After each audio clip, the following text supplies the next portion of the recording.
أعوذ بالله من الشيطان الرجيم. بسم الله الرحمن الرحيم. الحمد لله رب العالمين، والعاقبة للمتقين ولا عدوان إلا على الظالمين. اللهم صل على سيدنا محمد في الأولين، وصل على سيدنا محمد في الآخرين، وصل على سيدنا محمد في النبيين، وصل على سيدنا محمد في المرسلين، وصل على سيدنا محمد في الملأ الأعلى إلى يوم الدين، وعلى آله وصحبه ومن اهتدى بسنته إلى يوم الدين. وبعد، مجلس دار التربية والتعليم مؤخول السلام عليكم ورحمة الله وبركاته. Natanga nyinin kola anina ala tento kola anina salo kila mana badin kila mume bema kafrila dunke kendol nila saibe kendol mani bulano mala kendol sila koyo kan kata konti bo lumma wo betambo kola nga majliso dunke mume be konton membe majliso konola anin ala kuma kan kendo na ala karandiri nya nyumali kafuta moho mumela membe ma dingira mume beto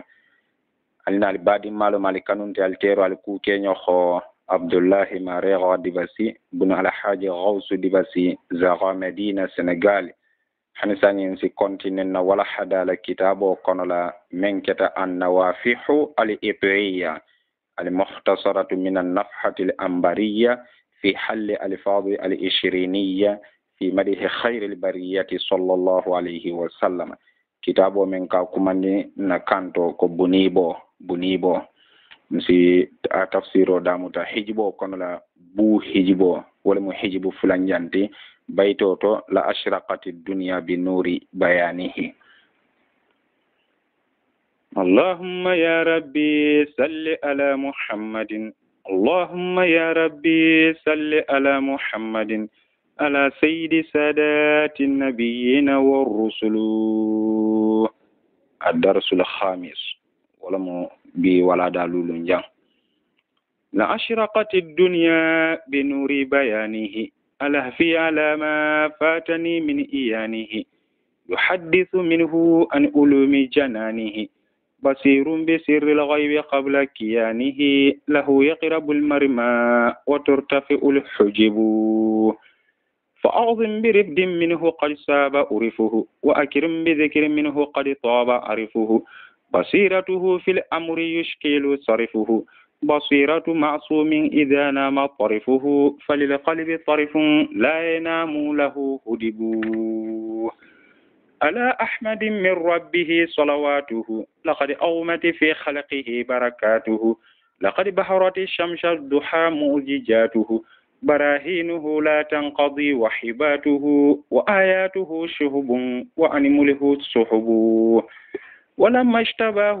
ربه للمكارم فهانت لديه أمهات العظائم وما أخذته فيه لومة لائم بنى قبة الإسلام فوق الدائم من الخمس في أفيائها الأجم والأرب بناها فحاط العين منها مع الحمى كريم المساء لا يسامى إذا انتمى خلائقه أندى من الغيث إذ هما بوارقه تهدي القلوب من الأمى فلا إلة تخشى وقد أنجها تبو ندوم فسروكنا الله شيخ الفجاج رحمه الله تعالى لا أشرقت الدنيا أكو والله الدنيا نورتا بنور بيانه على القرآن با نور للسابلة كلا القرآن با من جيتا كلا كان Qur'ano mu nora ken senneti duniya timbo dibole kono la bar birin alqur'ani ba jigita kila kan alqur'ano duniya be norata alqur'ano jigita kila kan kila norata alqur'ano jigita duniya kono duniya norata alqur'ano jigita jibril kan jibril norata bayanu mal qur'ano let alako hada bayanun linnasi بمعنى هذا القرآن بيان للناس ني القرآن منجا كويندير لان مو خوليان alako هذا بيان للناس ala fi na sunnowo alama fenkan fatani mengante dan min iyanihi kabo kila nyala jeroma Cheikhul Fajaji kala sunnowo kila la balwo konna sunno memu birin kila balwo kone na manyoje imala khaburo fanan jala saya kola wota kita momoleti ni te man kila nyala je nya inin kila man nyoko jala balwo kono la e man kila la khaburo je Madina ala saya kola wote nyanto sunno kumbola le Cheikhul Fajaji ga kumbole de yuhaddisu basirun lonna be kide fatala minhu kabo annabi mola an ulumi jananihi kaba fundo londoluma wala ma asondo me londolu kabo wolima be sirril ghaibi abe kide fatala munna wala mu be sirril ghaibi kuma nanke gullolu la qabla kiyanihi ala kenyato sabe kacha kuma na ta hadiso kon na nyame Huzaifa ka bange nyamenna akolundo sotata kila nene wulitala lote kono la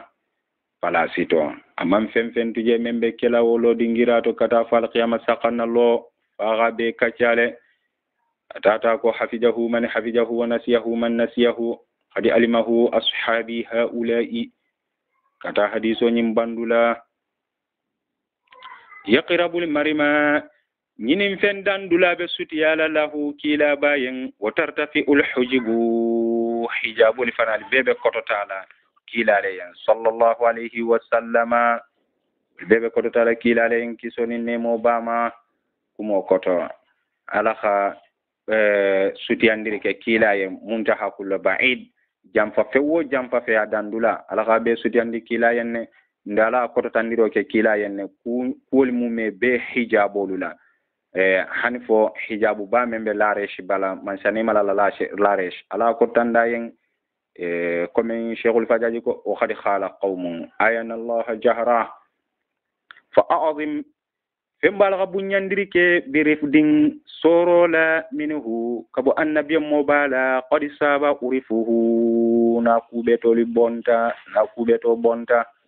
wa akirim fembala ka bunyandiri ke bizikirin finkondiro la minhu kabukila bala qad tawa arifuhu nasero diata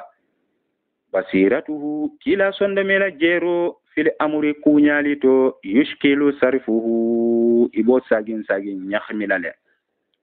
basiratu ma'sumin tangamoho sonda mela jero lo mo idha nama tarifuhu na kulumada kenyeta wa munna bunya kanneti wala muna anyada sino khota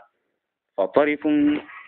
nyada lil khalibi wala be sondo meyen la namu hudibu nyatim pote sino khola lahu wayen wa sondo meyende hudibo mu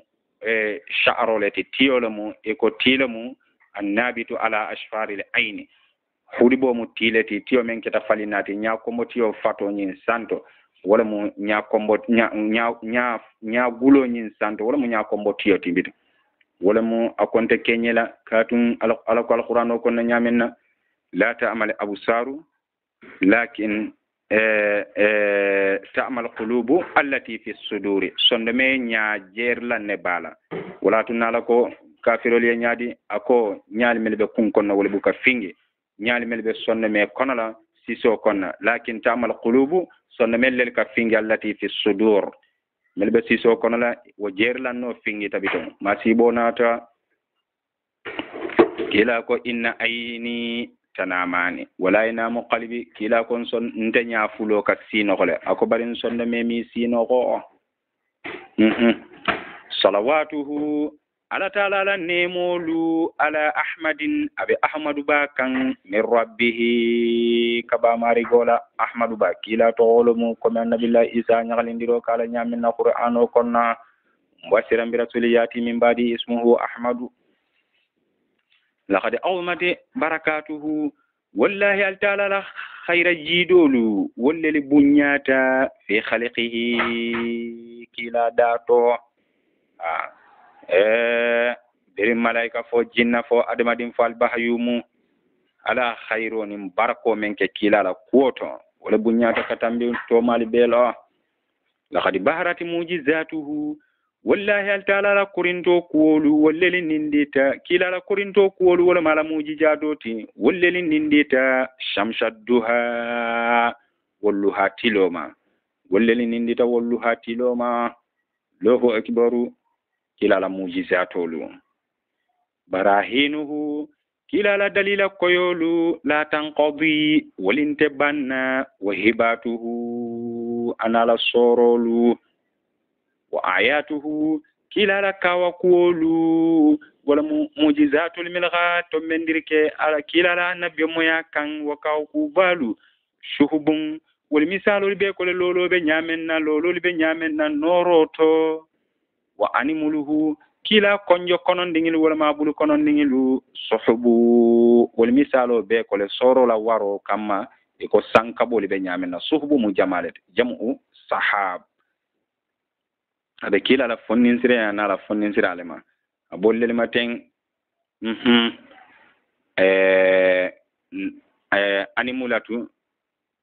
animulatu womu comme bulu kono nin courant bulu kono ni yala courant lel bala wala mu couranti walamma tumomenna ishtabahu rabbuhu kila ba marigo khasugandi lil makarimi bunya kuwoliyen فهانت أمهات الأذائم كوبالنا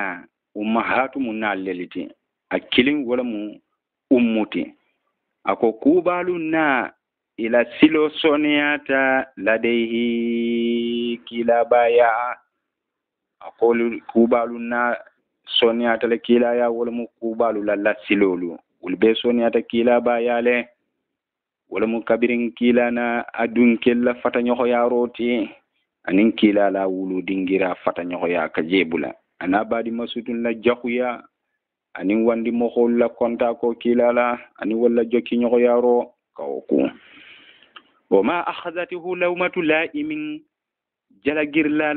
man kila ba muta fihi alala yamaro sindoto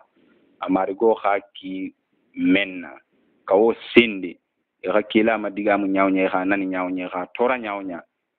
kila ma tuldu wolula ha alala yamaro sindile bana kila ba khaloro ke qubbatal islami misilma ya tirrisola fo khada aimi sama singilu santo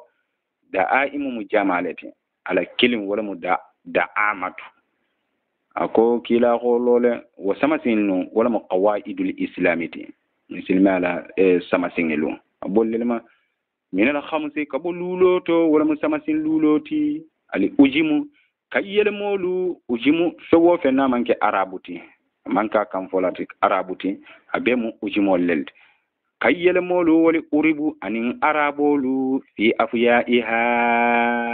ibo kubato wala mo terriso duben kotola ibo terriso duben kotola banaha kila gotiri sollo fahatali aina akanyalu tanga minha kabo terri sonyinto ma alhima kafrala tangoma loho kibaru bayto nyimbe kora kammenna kila la bangelamo kila ko umirtu an uqatila an-nas hatta yaqulu la ilaha illa allah muhammadur rasulullah sallallahu alaihi wasallam bayto jimbo kora ka wolela kila ko yamar ko ngam xoli kele fe be xafo to nyabatu man saman soto men bato simona fa dunya na la qiyama na manke alalati konte muhammadu alala kila la mundi kada fo hadiso banta da menna nin waketa doron akela foroya ila irido aradolu anila na fulolu ani yelo wa haramu tan temale walinte bonna fo misilmi ala hakkode karimul masai baro mogo balomo fo baro kenyenya mogo balomo kilati la yusama inda kila kanya nyoyano la izantama hanni ke fandambenda alale hanni fandambende kila la khaira kuoli to anim fasmanta kuoli imi kila kanya nyoyano khalaiquhu kila bala dajigolu anda wolleli fonnin sireyata min al-ghaisi katambi sanjiyola iji tumo menna hama sanjiyo bonta bawariquhu kila la dalilolu tahdil quluba walisi sondo meli kandandi minale ama kabo fellon baliya fingoto kata londo kan kabo filibakante ya fingo konola kata kanda ba kan katun ala ko nyaali melbe kunni kono woli buka fingi ako bardum sondo melli ka fingi melbe sisoli konolo fala illatun akole sabula jangarunte tukhsha nisi silangala wa khadi anjaha tibu ali halatu kila la boro wa haju jaro kele jangaruntun la abeko kila la boro wa nafa kele wo jangaro nyilito abe memma je kafiriya wo mu jangaro lati kafiriya ma fansun jangaro lati ako misilmeya wala mu boroti abe ko sonde me jarata wala la sonde me la boro mu misilme alati woto kila la boro khana fa kele sonde me li yen kabo kafiriya jangaro lula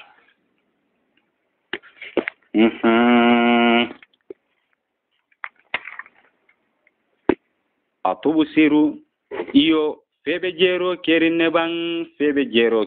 bang eta almadin febe jero kerinne bang am fondun ghattali qaza di khele murata bang basirataka isondo mela jero la basirato sondo mela jero fo di khele qaza mu di khele ti wala mo nyabuo men ka bonyala na murata nyakan abukan nyabu ka leri nyala jero bu ka senia ako ibe jero kerene bam fonnu wo di xeñin nyabu ni wala murate isonda me jero kambang ako sarti nin akhatari ibe jero kerene ila basira to le sonda me jero ni nya ibe jero keri wala le sarti di xe mamura inya kan femfem mamure nya ka wo di xeñin to ako tajaya rasulullahi ako to alala kila daji golu ahmada mbe ahmadu bale famma fawkhaza obe wo santole ite nyabe men bima ana fawqama tabsiruhu bi ayni basiratika min madhihi wa wasfihi bima yumkinu an yusifa bihi kumo bole noma fawkhaza bima ana fawqama tabsiruhu bi ayni basiratika kila dajigolu ahmadu ba dajigolu wobe fenya santole ite be men jerin ilo sondo me jeri nyala kabirin kila tentolu tana mankutolito fenna ite sa amankutuno men ite be men jeri alonko kila dajigolu tambita wolale ijashi ala khairu niya khairu lillanyini ika khairu lillafi minhu kabu annabi mubala lam yini ako khairu mi jampa an kabo itela ite men nganyinin ida ni khalafi ija mutaakido lati nyin dingiran to jang ija ni ho khairu le lanyini ho le lafi badi usajaya dajigo kawa ku mogbalum kilati fa huwa kilaba badilun sorlalomu wala aza amanke torallati kila manke torallati de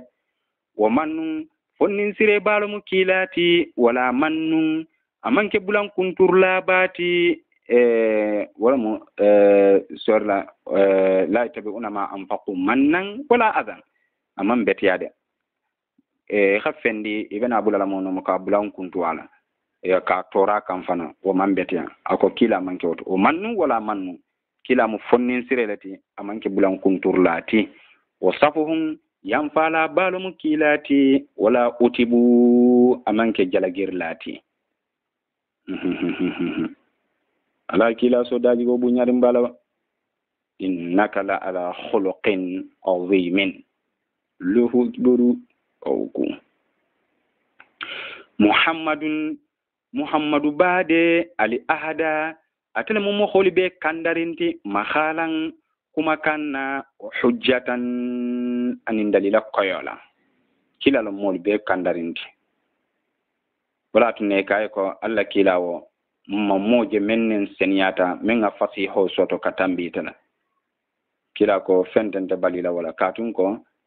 alqur'anu mun nakkanneti alqur'anu mun nakkanneti katun alaka alqur'anu lisanun arabiyyun mubinun arabu kannu membe koyrin yo mubinul huda kando lankene mandila balamu kilati lisalikina dunnali yang mahjatan taran sila koyola mahjatan taran sila koyola wa asdaqu man kila mo be tonyanteti yamushi membe tagamala alal ardi banko kan lahjatan kumanenna irin malaika fo jinna fo adamadim fo da fen koten kila le tonyante ata beti khotima siliku ako seli julobe timmala wala annabi mo ya seli julo nin konon nomu konon ke soli be soli julo men resole ila bang atimata kila le nin tasabiyamu masalan tan konon to nin konon to ala kemenjang o mu kila le ako soli julobe timmala bihi kila balela annabiyu wala annabi mo ya konon soli juloti annabi mo ya soli ran julo aka abati mala kilala bahjatan kenyala lahul qurbu sutiya nyogo yabe kila bayen min dunil wara wa man ke dafen to maliyen wala hul hubbu kano fanambe kila yen wa man ke dafen to mali min dunil wara wa kano nyin wa man ke dafen to mali fanaliyen sutiya nyoyabe kila yen katun ko kila ta telefa sutiya ta fakana qaba qausaini aw adina sutiya baleti de kila ta tala sutiya ta mari gole e ka keta comme qausaino benyanu fulola sutiya nyoxon fo kuran fulola sutiya nyon wala sutiya nyala men sutiya ta katambi wol fanda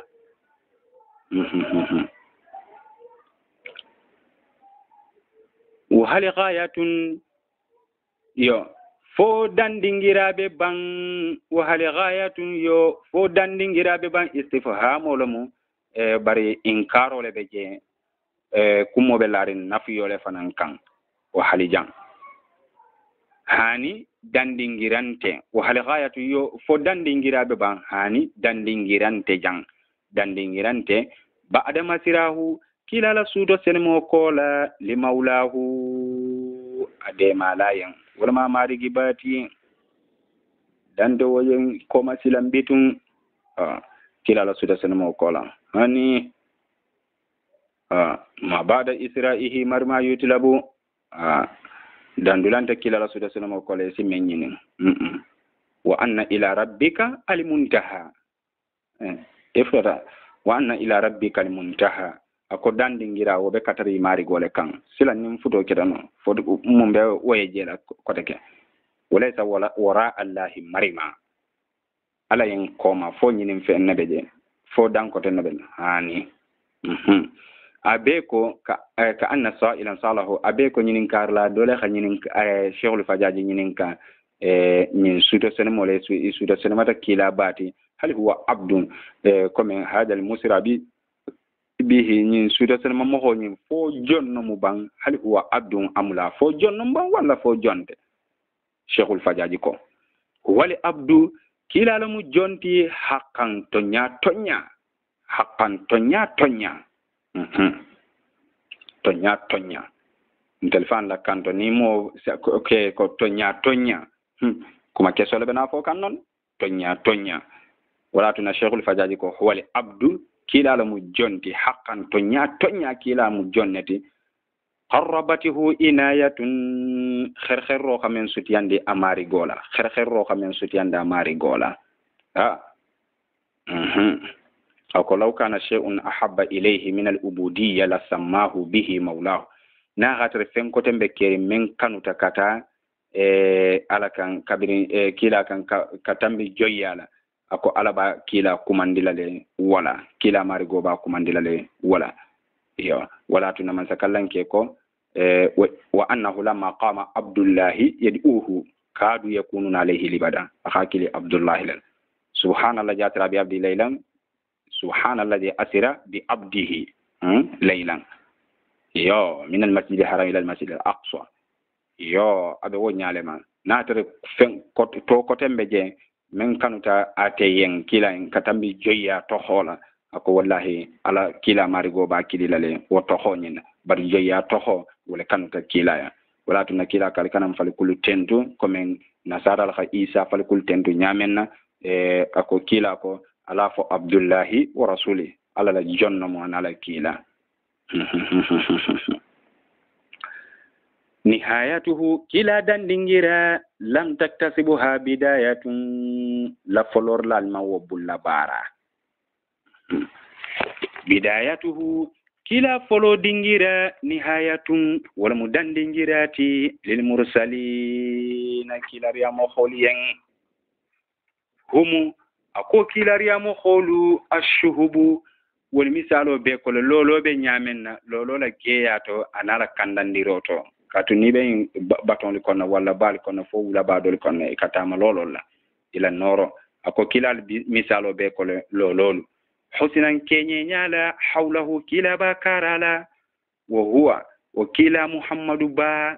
al qutibu atel mu kuntigi bati wololo li tema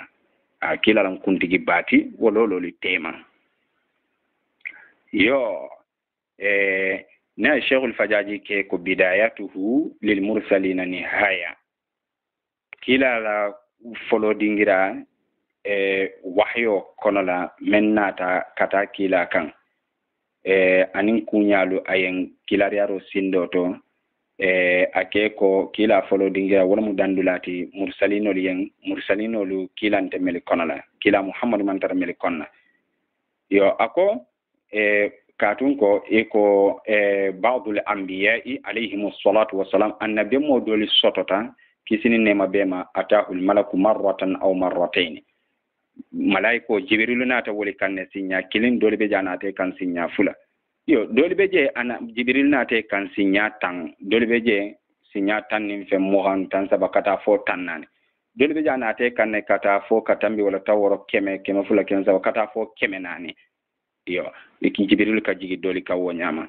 yo akubar wa amma nabiyuna alayhi salatu wassalam barintalla annabi mo muhammad bati kisini nema be memma fa atahu al maliku malaiko nata wo kanne mi'atu alfin wa arba'ata wa 20 alfan sinya wuli keme sinya wuli muhannin nani jibril ka jigi kila kan sallallahu alayhi wa sallam wato fanzur jibero ke bambayna bidayatihi kila la kuwol damuto tema wa bidayatihim anin wa mursalinul la kuwol damuto tema jibero ke woni hayatihi kila la kuwol dandula woni hayatihim ano mursalinul la kuwol dandula عليهم الصلاة والسلام كسن ما بيما وفي الحديث أنا حديث وفنان كنا لما وصل صلى الله عليه وسلم سدرة المنتهى إكو بيرين كيلا فتاتا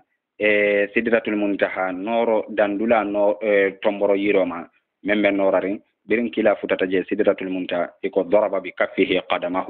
كيلا خاسين دفتو غسي أبولو لا خابولو كاسين لبي وقال كيلاكو موضع لم يزاوزه أحد قبلي ولا يزاوزه أحد بعدي الله أكبر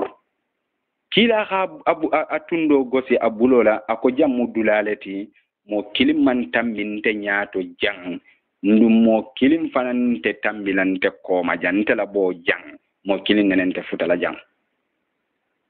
جانين أنا جامو كلم ننن من جان كتنبي nunna bo jam fana mo kilin nenente nala jang katambi qala jibril alayhi salam jibril ko kisoni nemo bama ako kuntu azunnu anni araftu muhammadan sallallahu alayhi wa sallam jibril ko nte tun ketanga jigi nkonga muhammadu lonne fali ana araftu anni lam a'rifuhu jibril ko sayin nente ngalong yarante ma muhammadu long parce que ntenga muhammadu bula dame nam atambita non nale jibril konte nga mira wotumo nga jigi konte xa muhammadu lonne long al haqiqa yara nte ma muhammadu lommene sallallahu alayhi wa sallam kila manke mondindi ya an munna fala hormona barakola na continue uhibbu rasulallahi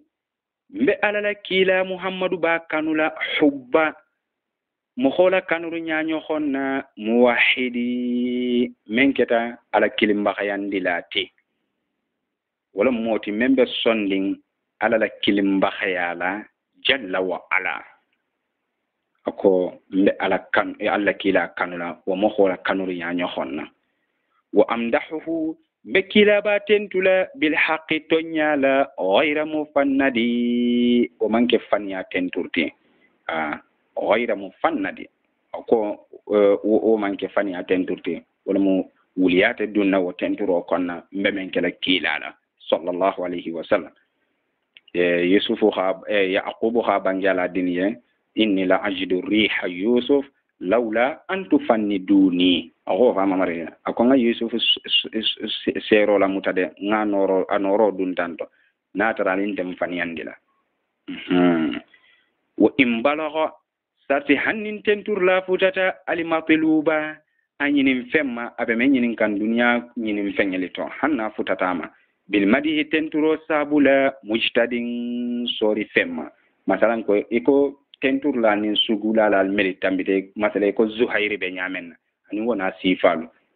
hiramu tentu bake ka tentu ka to bon ka tentu ka sugu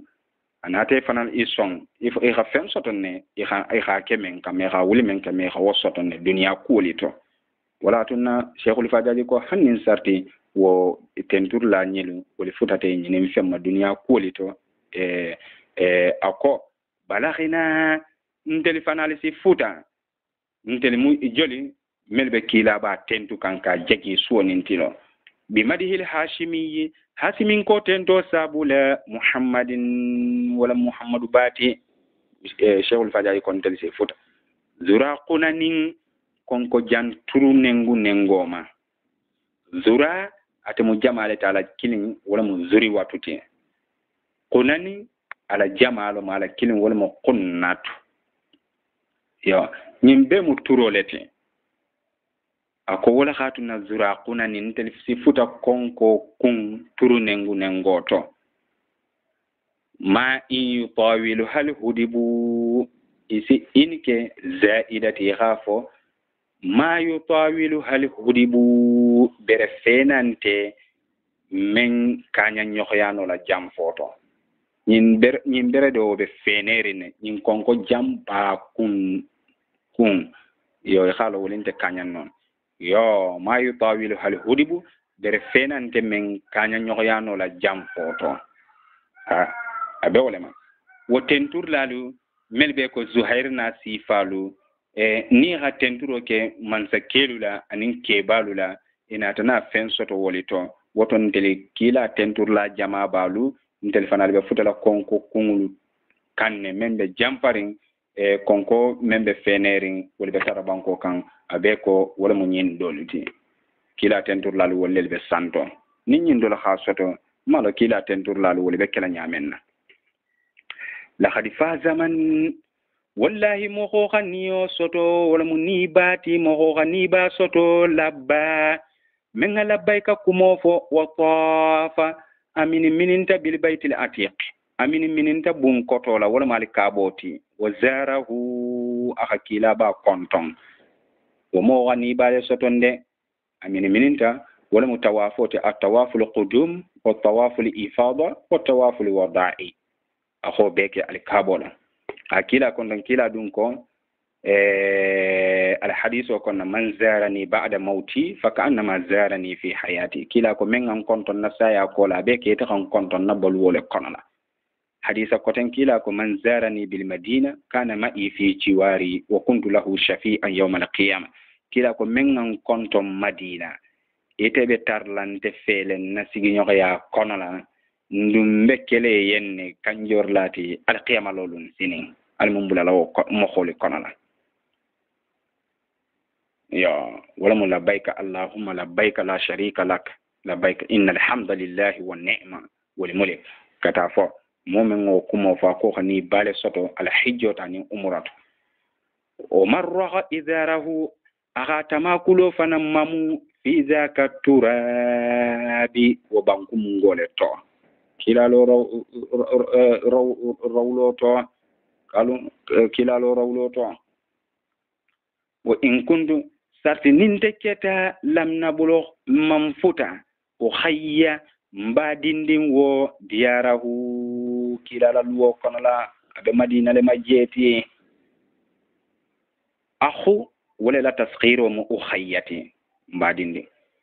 bihubbi rasulillahi ala la kila kano sabula narju jiwarahu mba sigi nyoxyaro jigilale sinin akano sabula mba sigi nyoxya jigilale sinin akano sabula